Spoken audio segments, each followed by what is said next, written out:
Now, Renu, give me your own view about who you think is best. Do you have a person in mind that you want to vote for, and why the choice of such a person? Yes, thank you very much, Shion, for organizing, these platforms. Straight to your question, yes, I have a candidate who I support to be Nigeria's next president. And that person is a person with competence, character, and capacity, with ability and commitment to solve our issues as a nation. That ticket that represents inclusion, that represents equity, that represents justice, not just for Nigerians, but then for young people, for women, for members of other tribes, for people from diverse religions and lands, and that person is His Excellency Peter Obi. Interesting. So if you compare Peter Obi, the man you say has all of these qualities, compared to other candidates, why do you think he's better than its competitor in the race?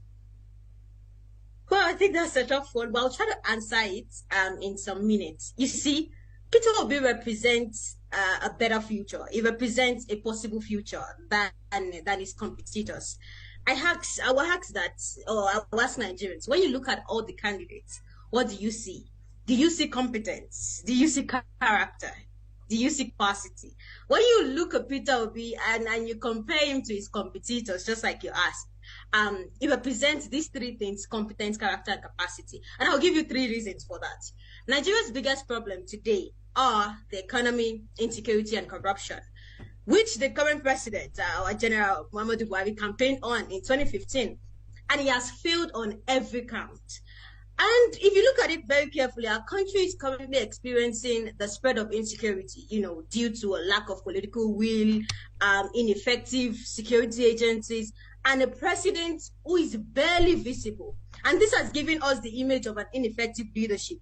Nigerians today need a credible, competent, and capable leader who can address our issues. We need a present president, not somebody that will not be, present for more than half of his term. And then we can see the parties that have come severally. They failed to deliver on their campaign promises to fight corruption. They failed to deliver on their campaign promises to secure the country, to stabilize the economy, even to stop university strikes, in more than several years of governance, not to talk of the NSAS protest in 2020. So one of his competitors as well, like you asked, is on record for also blaming victims of the Lekki massacre that happened in 2020.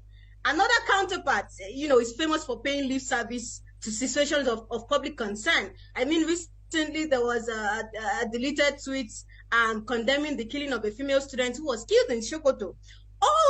Also, candidates from major parties in Nigeria historically have always chosen running mates from other regions and religions in order to be able to foster a sense of security. His major competitors, Peter Obi's major competitors, do not represent the image of a united Nigeria. And Nigerians have suffered heavily in the hands of bad presidents. We do not need leaders who will further widen our divides.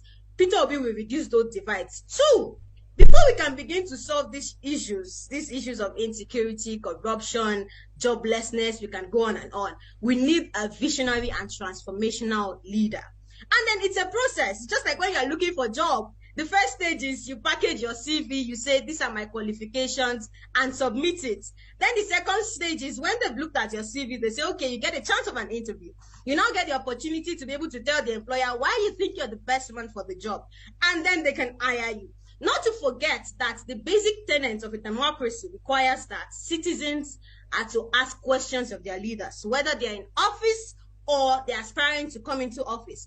And then there is an obligation from those leaders to be transparent. If you want to lead anybody, you have to be prepared, to be prepared for an intensive analysis of what you've done, what you're going to do, and what qualifies you to do it. And there cannot be two ways to it. Peter Obi has been speaking at every opportunity he gets to Nigerians, unlike his competitors, who have concluded that they have Nigerians by their throats and that we will vote for them no matter what, regardless what they do, they are going to win. So Nigerians must not make the mistake of thinking that any politicians is too good for their questions or query. Regardless of how attractive the CV or credentials of a politician may be. The citizens must ensure, and that's the basic tenet of a democracy, that we understand who we want to vote for. Before I end, also we need a leader with who is critically and clinically sound, with the right character, skills, attitude, and attributes to turn things around. We do not need candidates who have been sleeping all over campaign meetings. You know, some of them have even refused to attend debates. Candidates who are incoherent, speaking in languages we don't understand. That is clearly a disaster in waiting. Those people will not solve the problems of our country. You're shaking tables. You're shaking tables. The third one, before I end, you're shaking tables, Reno, tonight. So, yeah. We should also ask ourselves, what is motivating all the candidates to run for office? You and I should ask ourselves, is their aim just to become president by force, by fire, or they truly want to serve? Are his competitors, those are Peter Obi's competitors, are they promising a bright future for you and I, for the older generation, for this generation, for the future generation, for you, for your children? Peter Obi represents a bright future, and all people with sound analytical mind can discern what we stand to benefit as a nation through Peter Obi. Thank you. You've shaken tables, and well, let me allow, because you didn't mention names, and I don't know whether you want to mention names, because this is a platform where Nigerians can, is for the independent mind, so where Nigerians can speak their minds freely. Thank you so much indeed. Show quickly, Yeah. show, please. Can these two panelists that were quarreling, can they just apologize to each other and shake hands across, so that people will know that it was just... Would that be a virtual handshake? I think the gentleman should be the one to apologize to the lady. I'm not sure. Ali is a fantastic person. Reno is a fantastic person. But people cheer. She called me a political jobber. No, but let's let him go. Hold on. When I was working for the hold on. No, Ali, let's let him go.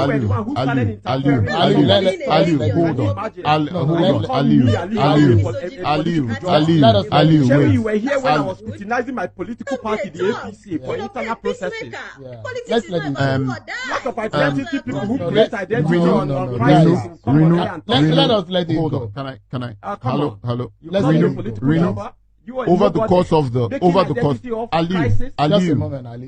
hold on. This is not about snatching Hold ballot on box. now. No, Reno, you are crossing several lines. Reno, you are crossing several lines. You are crossing several lines. And she's talking about snatching ballot. Is she stupid? No, Ali, don't do that now. Don't do that. Reno, you are crossing several lines. You haven't, Reno. From the word go, she's been using some words that are very unprofessional and immature. But don't bring I this want us online. to. I'm not your younger sister. I'm your cool fellow. Guys, hold on. We need to An impartial arbiter. No. Don't let us You are do too that. irresponsible to be my younger sister. Hold Don't say that. on, Don't say that, Ali. please. Can How you? dare you? Let's go. No, don't say Hold that. on. You do I that wanted us nonsense to. online and you think you can do that to me, No. Ali. Ali, don't say How that. dare you? Please. Shall you barely witness when I took my leaders in the party to cleaners for them to do right? A talk on a public platform. No, Reno, you are guys, not. don't let us do that. Reno, Reno, you are we need to go now. Reno, you are the We need to person. go. We need to Reno. go. He's not Ali, that's Reno. okay. That's okay. Aliu, Ali, that's okay. Reno. Guys, we need to go. Well, ladies and gentlemen, you've heard submissions from different sides, navigating differences in conversation, especially trying to win others to their side, can be quite tasking. But in all of these, if you cannot persuade others before the election, you're definitely still entitled to your one vote. So, will you be queuing behind your choice or choices on the 25th of February and March the 11th? If you do not vote, do not complain. Well, I may not agree with that assertion, but that is what some people believe. And I dare say, if you do not vote, well, you do not have the right to complain. But to address the elephant in the room, let's talk about those who are of the voting age but would rather choose watching movies, playing football on the street, or any other games over being part of the change process. I'm also talking about those who would rather do a long thread about bad leadership, governance, or policy in the country than go out to vote.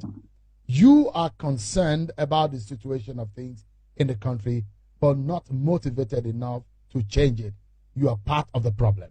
In that case, let us all be ready to bear the burden of apathy. Let's us imagine being stuck with the wrong person for a term. By any measure, 4 years is a long time. And every election cycle like this one presents us with the opportunity to decide on current situations, our future, and the future of our children. Thank you so much, everyone, for being part of this conversation. I dare say that Nigeria is the end goal. Nigeria is our uniting force, and we cannot allow our country to go down. Thank you so much.